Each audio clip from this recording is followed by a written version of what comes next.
अस्सलाम वालेकुम गाइस, मेरा नाम है अली और मैं अपने channel daily horror stories by Ali से अल्हम्दुलिल्लाह आपके साथ मौजूद हूँ। मुझे उम्मीद है कि आप लोग दुनिया में जहाँ पे भी मौजूद हैं खैरियत से हैं, खुश हैं और आपकी ज़िंदगी अच्छी गुजर रही है। अगर किसी भी वजह से आपने मेरे चैनल को सब्सक्राइब नहीं किया तो मैं रिक्वेस्ट करता हूँ कि इस चैनल को सब्सक्राइब कर लें। हो सके तो इस चैनल को अपने दोस्तों में इंट्रोड्यूस करवाएं। अगर आप लोग अपनी स्टोरीज शेयर करना चाहते हैं आप व्हाट्सएप कर सकते हैं, ईमेल कर सकते हैं और आपकी मर्ज़ी है कि आप चाहें तो रिकॉर्ड करके भी शेयर कर सकते हैं। अच्छा गाइस, आज की ये जो स्टोरीज़ हैं, इन स्टोरीज़ में जो सबसे पहली स्टोरी है, ये स्टोरी हमें जमाल साहब ने कराची से शेयर की है। ये बताते हैं कि पिछले तकरीबन 30 सालों से ये होटल या मोटल इंडस्ट्री से न सिर्फ वाबस्ता हैं बल्कि इस दौरानिए में इन्होंने पूरे मुल्क में रहते हुए बहुत सारे एक्सपीरियंसेस हैं जो कि ना सिर्फ फेस किए हैं बल्कि कुछ इस तरह की मिस्टीरियस या खौफनाक बातें हैं जिनकी इनके पास आज तक कोई भी एक्सप्लेनेशन मौजूद नहीं है।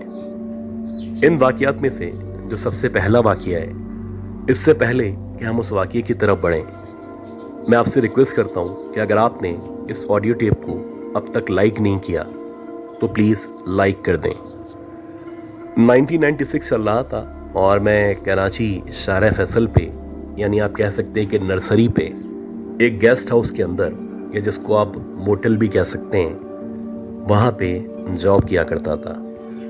बेसिकली ये जो जगह थी ये एक होटल नुमा जगह तो थी, लेकिन एक बहुत बड़ा सा बंगला था, उसके अंदर इस होटल या मोटल को कायम किया गया था। अगर आप इसके स्ट्रक्चर की बात करें तो वैसे ही जब आप बेंगलो के अंदर एंटर होते हैं तो सामने बहुत बड़ा सा गार्डन मौजूद था। उस गार्डन के बिल्कुल आखिर में 4-5 दरख्त लगे हुए थे और उन दरख्तों की बैक साइड पे एक बहुत बड़ा सा कॉरिडोर मौजूद था। उस कॉरिडोर के बाद अगर आप आगे बढ़ते चले जाएं तो लेफ़्ट और राइट में कमरे मौजूद थे और उन कमरों के बाद सीढ़ियाँ मौजूद थीं और सीढ़ियों से होते हुए अगर आप ऊपर जाएं तो फिर कुछ मज़ीद कमरे थे और छत मौजूद थी। बुनियादी तौर पे ये जो कंस्ट्रक्शन थी ये एक कदीम कंस्ट्रक्शन थी और मेरा ख़्याल है कि अब से 50 साल पहले इसकी तामीरात की गई थी। ये जो गेस्ट हाउस था बेसिकली ये एक सरकारी आदमी का गेस्ट हाउस था और यहाँ पे अक्सर फॉरेनर्स आया करते थे। तो वैसे ही मेरी जो ड्यूटी टाइमिंग्स थी वो चेंज हुआ करती थी। कभी मेरी दिन के टाइम में ड्यूटी हुआ करती थी, कभी मुझे रात में कहा जाता था और इसी तरह कभी शाम से लेके रात तक मुझे बुलाया जाता था। इस गेस्ट हाउस का जो स्टाफ था वो तकरीबन 12 से 13 के दरमियान मौजूद था और उन्हीं में मेरा जो काम था बेसिकली एडमिन का काम था। खैर इसी तरह एक रात में ड्यूटी पे मौजूद था। रात के तकरीबन 3-3:30 बजे का टाइम था तो हमें एकदम से खबर मिली कि हमारा एक स्टाफ, जिसे आप वेटर भी कह सकते हैं, जिसका नाम मुराद था, उसकी एकदम से रोड एक्सीडेंट में डेथ हो गई है। अब जाहिर सी बात, ये जो स्टाफ था या ये जो मेंबर था ये हमारे ऑफिस का हिस्सा था, तो हम जितने भी लोग थे हमारी कोशिश थी कि इसके जनाजे में जाएं, वहाँ जाके इसके घर वालों से ताज़ियत करें और जो भी मुआवजा हमारे बॉस की तरफ से उसको प्रोवाइड किया जा सकता है वो प्रोवाइड करें। हालांकि उसकी जो डेथ हुई थी वो ऑन ड्यूटी नहीं हुई थी, लेकिन फिर भी एक अच्छी बात थी कि जो हमारे ऑनर थे उनके दिल में ना सिर्फ खौफ खुदा मौजूद था बल्कि वो पूरी कोशिश किया करते थे कि दूसरों के जितना काम आ सकें। खैर हम तकरीबन तमाम के तमाम स्टाफ ने उसके जनाजे में न सिर्फ शिरकत की बल्कि उसके घर वालों को मदद की ये यकीन दहानी कराई। खैर इसी तरह कुछ मज़ीद टाइम गुजरा और उसके इंतकाल को 1 महीना हो गया। मुझे अच्छी तरह याद है कि उसके इंतकाल को 31 या 32 दिन जब गुजर चुके थे, इत्तफाक से मैं रात के औकात में ड्यूटी पे मौजूद था। रात के तकरीबन 3:30-4 बजे का टाइम था और हम एक्सपेक्ट कर रहे थे कि हमारे कुछ फॉरेनर्स हैं जो यहाँ पे रुकने के लिए आने वाले हैं। तो इसी दौरानिए में इत्तेफाक से मेरा गुज़र कॉरिडोर की तरफ से हुआ, और जब मैं कॉरिडोर के रास्ते से गुज़र रहा था तो मुझे ऐसा लगा कि इस पूरे रास्ते में जगह जगह ब्लड के ड्रॉप्स पड़े हुए हैं। अब ये जो ब्लड के निशानात थे ये इतने ताज़ा थे, ऐसा लग रहा था जैसे अभी कुछ देर पहले किसी को चोट लगी है और उसको चोट लगने की वजह से उसका जो ब्लड है वो जगह जगह गिरा हुआ है। अब जब मैंने उन ब्लड के स्पॉट्स को या उन निशानात को फॉलो करना शुरू किया तो ये जितने भी निशानात थे ये कॉरिडोर के आखिर तक मौजूद थे और उसके बाद एकदम से ख़त्म हो चुके थे। अब मेरा ख्याल था कि हमारा जो भी स्टाफ है उनमें से शायद कोई ज़ख्मी हो चुका है, लिहाजा मैंने बारी बारी जितना भी स्टाफ था सबसे मुलाकात की। लेकिन अच्छी बात ये थी कि जितने भी लोग थे सारे के सारे फिट फाट थे और किसी को भी कहीं पे भी चोट नहीं लगी थी। अब जाहिर सी बात है गेस्ट आने वाले थे, एक जल्दी मची हुई थी, लिहाजा मैं उन गेस्ट के इंतज़ार में इस बात को नज़रअंदाज करके दूसरे काम करने लगा। इसी तरह 3 या 4 दिन मज़ीद गुजरे। मुझे अच्छी तरह याद है कि शायद जो मैं रात की रात थी और रात के तकरीबन 11 साढ़े 11 बजे का टाइम था। इत्तेफाक से इस पूरे के पूरे होटल में मैं मौजूद था, मेरे अलावा एक गार्ड मौजूद था और 4 मेहमान थे जो हमारे इस गेस्ट हाउस के अंदर रुके हुए थे। अगेन मैं उसी कॉरिडोर से गुजर रहा था, तो कॉरिडोर से गुजरते गुजरते जब मैं आखिर में पहुंचा तो मैंने देखा कि जहाँ पे लेफ़्ट साइड पे स्टेयर्स मौजूद हैं वहाँ पे खून के ड्रॉप्स पड़े हुए हैं। अब ये जो निशानात थे या ये जो खून था ये वैसे ही ताज़ा था जैसे कि उस दिन मुझे नज़र आया था। अब फिर मैं सोचने लगा कि आखिर किसका खून है, किसको चोट लगी है। फिर मैंने बारी बारी जब सबसे मुलाकात की तो किसी को भी ना चोट लगी थी और ना ही किसी का खून निकला था। अब जब ये दूसरी दफ़ा वाक़या हुआ तो जाहिर सी बात है मैंने सोचना शुरू किया कि इस तरह से इस जगह पे बार बार खून का मिलना या खून के कतरे गिरना ये बात समझ नहीं आ रही। खैर अगले दिन जब मेरी फजर की नमाज में मस्जिद जो थी उसके इमाम साहब से मुलाकात हुई तो मैंने उनसे पूछा कि इस तरह से हमारे गेस्ट हाउस में खून के कतरे मिलना शुरू हुए हैं। अब जब उन्होंने पूरी बात सुनी तो बात सुनने के बाद वो कहने लगे कि मैं तुम्हें कुछ आयत बता रहा हूँ, तुम ये आयत का जिक्र करना शुरू करो और जब तुम इन आयत को पढ़ना शुरू करोगे तो जो भी मामला है वो तुम्हारे सामने 3 दिन के अंदर अंदर क्लियर हो जाएगा। अब जब उन्होंने इस तरह से कहा तो मैंने सोचा कि बिल्कुल ठीक है। मैंने जो भी आयत थी उनका जिक्र करना शुरू किया। इसी तरह पहला, दूसरा और जब तीसरा दिन शुरू हुआ तो वैसे ही रात के 9 साढ़े 9 बजे का टाइम था। मुझे अच्छी तरह याद है कि सर्दियां अपने उरूज पे थीं और सर्दियों के साथ साथ हल्की हल्की सी बारिश हो रही थी। मैं कॉरिडोर के पास खड़ा हुआ था कि एकदम से मुझे दोबारा से उल्टे हाथ पे देखने पे खून के कतरे नज़र आना शुरू हुए। आज अजीब बात ये थी कि जब मैं खून के कतरों की तरफ देख रहा था तो ऐसा लग रहा था मेरी आंखों के सामने खून के कतरे उल्टे हाथ की तरफ गिरते चले जा रहे हैं, लेकिन जहाँ से ये कतरे नीचे गिर रहे हैं या जिसका भी ये खून जिस्म से निकल रहा है वो मुझे नज़र नहीं आ रहा। बहरहाल जब मैंने उन कतरों को फॉलो करना शुरू किया और उनको फॉलो करते करते जब मैं कॉरिडोर के बिल्कुल आखिर में पहुंचा तो ये जो खून के कतरे थे वो सीधे हाथ की तरफ यानी जहाँ पे दरख्त मौजूद थे उस तरफ जाते जा रहे थे। ऐसा लग रहा था मेरी आंखों के सामने सामने एक एक करके कतरे गिर रहे हैं और शायद मुझे जानबूझ के ये कतरे गिरते हुए या गिराते हुए दिखाया जा रहा है। खैर जब मैंने उन कतरों को फॉलो करके उस दरख्त की तरफ बढ़ना शुरू किया तो मैंने अपनी ज़िंदगी का सबसे खौफनाक तरीन मंजर देखा।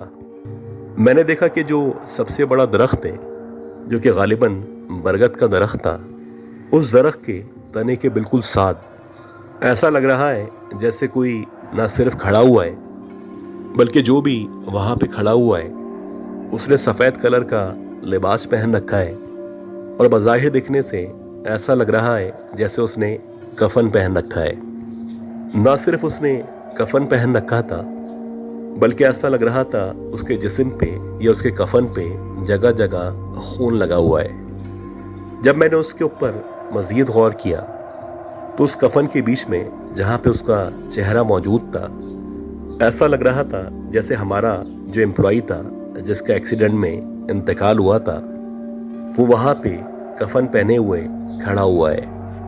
कुछ अजीब तरीके से या ताज्जुब भरी निगाहों से वो मेरी तरफ देख रहा था, जैसे कि वो मेरे उसको देखने पे खुश नहीं है।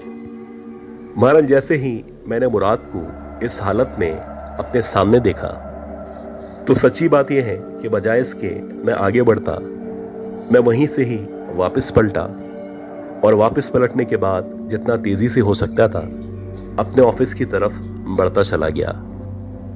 तकरीबन आधे घंटे तक मैं ना सिर्फ अपने ऑफिस में रहा, बल्कि मुझे ऐसा लग रहा था कि इस दौरानिए में बार बार मुझे कभी बुखार चढ़ रहा है, कभी एकदम से बुखार उतर रहा है।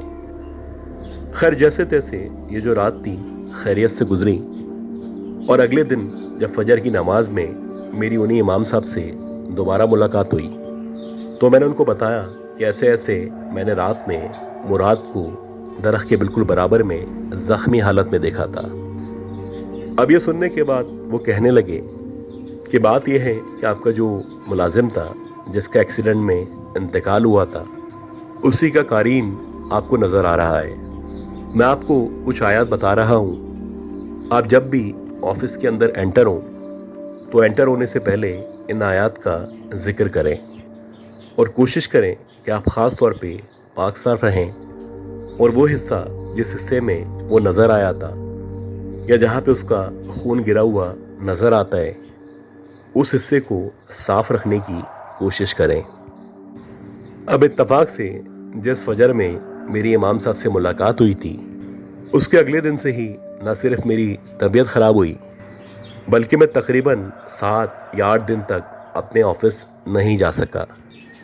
7 या 8 दिन के बाद जब मैं ऑफिस गया तो वहाँ जाने पे मुझे पता चला कि जो मेरे ऑनर हैं उनके साथ भी रात में एक वाक़या पेश आया है। ऑनर बताते हैं कि रात के तकरीबन 2 या 2:30 बजे का टाइम था और इत्तफाक से ये किसी काम से इस गेस्ट हाउस के अंदर मौजूद थे।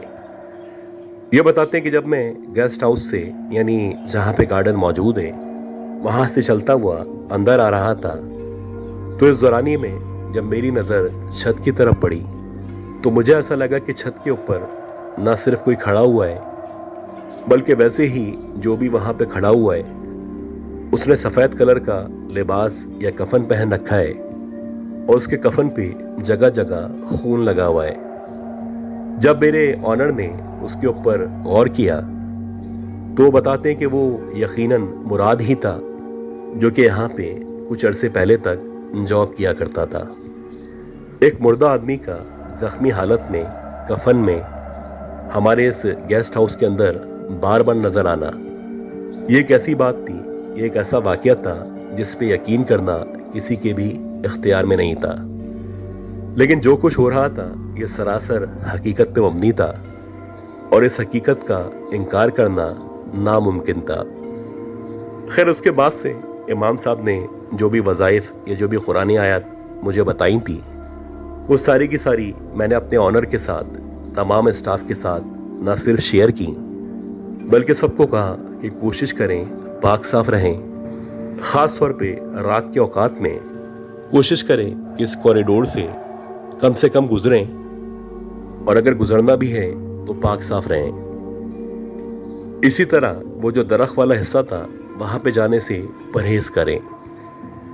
मुझे अच्छी तरह याद है कि उस गेस्ट हाउस में मैंने सालों तक जॉब की और जो कुछ इमाम साहब ने कहा था या जो आयत या कुरानी सूरतें उन्होंने बताई थी, जैसे जैसे उन्होंने कहा था वैसे वैसे हम पढ़ते चले गए और जिन जिन लोगों ने उन आयत का जिक्र किया या उन सूरतों की तिलावत करते रहे तो उन तमाम लोगों को ना ही उसके बाद कभी मुराद नज़र आया और ना ही वहाँ पे खून के कतरे या इस तरह की कोई निशानी नज़र आई। ये एक ऐसा वाक़या था जिस वाक़ये से या जिसके सहट से काफ़ी अरसे तक निकलने में परेशानी हुई।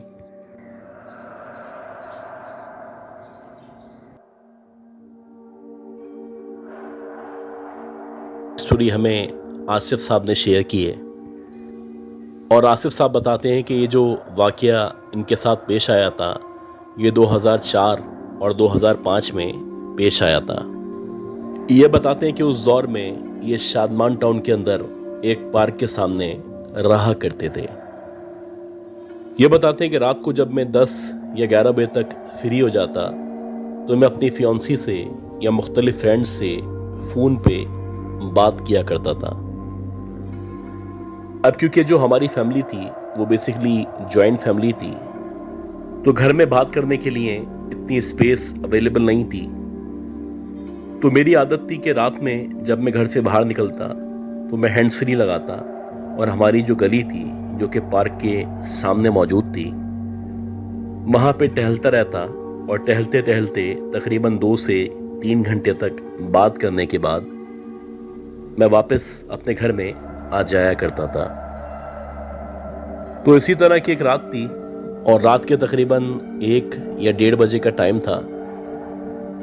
इत्तफाक से ये जो हमारा घर था इसके बाहर जो गली मौजूद थी उस गली के अंदर कोई शादी चल रही थी। अब मेरे पास फ़ोन पे बात करने के लिए ये कोई ऐसी जगह अवेलेबल नहीं थी, तो मैंने यही डिसाइड किया कि बजाय इसके मैं आज गली में खड़े होकर बात करूं, सामने जो जॉगर्स पार्क है उस पार्क के अंदर कूद के चला जाता हूं और जब मैं 1-2 घंटे तक फ़ोन पे बात कर लूँगा तो उसके बाद कूद के वापस आ जाऊँगा। वैसे ये जो पार्क था ये सुबह के 8 बजे से रात के तकरीबन 10 बजे तक ओपन रहा करता था। उसके बाद जो इसका माली था वो दोनों दरवाजे पे ताला लगा दिया करता था, लेकिन हमने ऑब्जर्व किया था कि ताला लगाने के बावजूद भी अक्सर लोग रात में अंदर बैठे होते हैं। खैर किस्सा मुख्तसर, जब मुझे जगह नहीं मिली तो अल्टीमेटली मैं पार्क के अंदर कूद गया और पार्क के अंदर जाने के बाद अपनी फियांसी से बात करने लगा। अभी मुझे बात करते करते तकरीबन आधे से पौन घंटा ही गुजरा था कि मुझे एकदम से एक अजीब सी खुशबू का एहसास होने लगा। मुझे ऐसा लग रहा था जैसे कोई धीमी धीमी सी बड़ी महसूर कुन खुशबू है जो मुझे पार्क के अंदर से या अपने करीब से महसूस हो रही है। अब पहले तो मेरी समझ ही नहीं आया कि ये जो खुशबू है कहाँ से आ रही है, क्योंकि मेरा जो फोकस था वो मुकम्मल तौर पे अपनी फ्रेंड से, अपनी फियांसी से बात करने के ऊपर था। खैर कुछ देर तक जब मुसलसल खुशबू बढ़ती चली गई तो मैंने अपने करीब जवार का जायज़ा लेना शुरू किया और जब मैं इस खुशबू को फॉलो करने की या इसके बारे में जानने की कोशिश कर रहा था तो इसी दौरानिए में मेरी जो नज़र थी पार्क की जो आखिरी वाली बेंच थी जो कि एक बरगद के दरख्त के नीचे मौजूद थी, उस बेंच के ऊपर पड़ी। अब जैसे ही मेरी नज़र उस बेंच के ऊपर पड़ी तो मैंने देखा कि एक औरत है जिसने बुर्का पहन रखा है और वो उस बेंच के ऊपर बैठी हुई है और बड़े अजीब से तरीके से यानी आलती पालती मार के बैठी हुई है। इस तरह आमतौर पे जो हमारे माशरे की औरतें हैं वो बैठना पसंद नहीं किया करती। खैर जब मैंने इस खुशबू पे गौर करना शुरू किया या इसको फॉलो करना शुरू किया तो मुझे यकीन हो चला कि ये जो खुशबू है ये मुसलसल उसी औरत की तरफ से आ रही है। अब मैं बहुत ज़्यादा परेशान था और मेरी समझ से तो बाहर था कि रात के तकरीबन 2-2:30 बजे का टाइम है और मैं भी पार्क के अंदर दरवाजे से कूद के आया हूँ, तो ये औरत भला पार्क के अंदर कैसे आ सकती है। खैर मैंने मज़ीद उसके ऊपर गौर नहीं किया और मैंने दोबारा से अपनी फियांसी से मुसलसल बात करना शुरू कर दी। अब मेरी कोशिश थी कि मैं उस औरत की तरफ या उस बेंच की तरफ ना देखूं, क्योंकि मुझे थोड़ा सा शक हो रहा था कि ये जो औरत है ये कोई नॉर्मल औरत नहीं है। बहरहाल 5-10 मिनट बाद जब इत्तेफाक से दोबारा से मेरी जो नज़र थी वो उस बेंच की तरफ या उस औरत की तरफ पड़ी, तो मैंने देखा कि अब उस बेंच के ऊपर ना कोई औरत मौजूद है, ना किसी औरत का नामो निशान मौजूद है। खैर, अब मैं बड़ा परेशान था कि ये जो औरत है ना इसके आने का पता चला और ना ही इसके जाने का कुछ पता चला। मैं दोबारा से फ़ोन में बिजी हो गया और मेरा जो फोकस था मेरी फियांसी से बात करने के ऊपर था।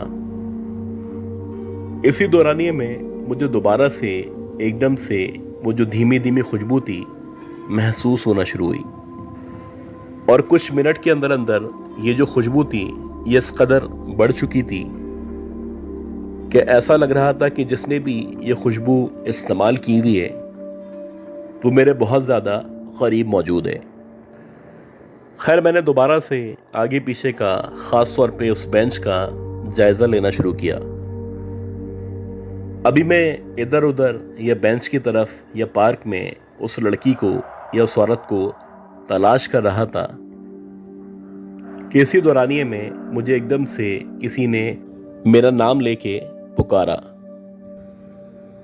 और जिसने भी मेरा नाम लेके मुझे पुकारा था उसकी जो आवाज़ थी वो बड़ी जानी पहचानी आवाज़ थी, और ऐसा लग रहा था कि ये जो आवाज़ है इस आवाज़ को मैं कभी ना कभी कहीं ना कहीं सुन चुका हूँ। अब मेरा नाम जब किसी ने पुकारा तो मैंने आगे पीछे चारों तरफ का जायज़ा लिया, और जायज़ा लेने के बाद जब मुझे कोई भी नज़र नहीं आया तो अब मुझे अंदाज़ा हो चुका था कि यहाँ पे मज़ीद रुकना ठीक नहीं है। अभी मैं इस पार्क से बाहर जाने का सोच ही रहा था कि एकदम से किसी ने दोबारा से मेरा नाम लेके मुझे पुकारा। अब ये जो आवाज़ थी, जो किसी का मेरा नाम लेके पुकारने की आवाज़ थी, ये आवाज़ मुझे ऐसा लगा कि शायद मेरी फियांसी की आवाज़ से मिलती जुलती आवाज़ है। अब मैं उससे ऑलरेडी फ़ोन पे बात कर रहा था, तो भला ऐसा कैसे हो सकता था कि वो यहाँ पे मौजूद हो या उसकी आवाज़ मुझे सुनाई दे। खैर, जहाँ से मुझे आवाज़ आई थी, जैसे ही मैंने उस तरफ नज़र डाली तो नीचे तो कोई भी नज़र नहीं आया, लेकिन उसके साथ एक पीपल का दरख्त मौजूद था। मैंने आहिस्ता आहिस्ता करके वो जो दरख्त था उसके ऊपर की तरफ देखना शुरू किया। जैसे ही मैंने उस पीपल के दरख्त की तरफ, ऊपर की तरफ देखना शुरू किया तो मुझे ऐसा लगा कि इस पीपल के दरख्त के ऊपर, शाख के ऊपर कोई बैठा हुआ है, और शायद कोई औरत या लड़की है जो उस दरख्त के ऊपर मौजूद है। जैसे ही मैंने उसके ऊपर मजीद गौर किया तो मैंने देखा कि उसकी जो आंखें हैं वो लाल शोलों की तरह या लाल अंगारों की तरह चमक रही हैं, और इसके साथ साथ उसके जो बाल हैं वो बहुत ही लंबे और घने बाल हैं। अब जैसे ही मैंने ये मंजर अपनी आंखों से देखा तो मुझे यकीन हो चला कि यकीनन ये कोई चुड़ैल है या फिर पिछल पैरी है जो इस वक्त दरख्त के ऊपर मौजूद है। मैंने फौरन से फ़ोन कट किया और आयतल कुर्सी पढ़ते पढ़ते जितना तेज़ हो सकता था पार्क के दरवाजे की तरफ भागना शुरू कर दिया। जैसे तैसे गिरता पड़ता मैं पार्क के दरवाजे के करीब पहुंचा और मैंने दरवाजे को फैलांग के बाहर की तरफ दौड़ लगा दी। ये बताते हैं कि जैसे ही मैं अपने घर पहुंचा तो घर पहुंचने तक मुझे शदीद बुखार हो चुका था। मेरी हालत बहुत ज़्यादा ख़राब थी और मैं तकरीबन 1 से 1.5 हफ्ते तक शदीद बीमार रहा। इस दौरानिए में जो मेरे पेरेंट्स थे, ख़ास तौर पे जो मेरी मदर थी, उन्होंने मुसलसल मुझ पे दम दुरूद किया और अल्लाह का शुक्र है कि एक हफ्ते के अंदर अंदर मेरी जो तबीयत थी वो नॉर्मल हो चुकी थी। लेकिन उसके बाद से मैंने तौबा कर ली थी कि रात के औकात में, ख़ास तौर पे मगरिब के बाद, उस पार्क में या उस पार्क की तरफ किसी भी कीमत पे नहीं जाना है।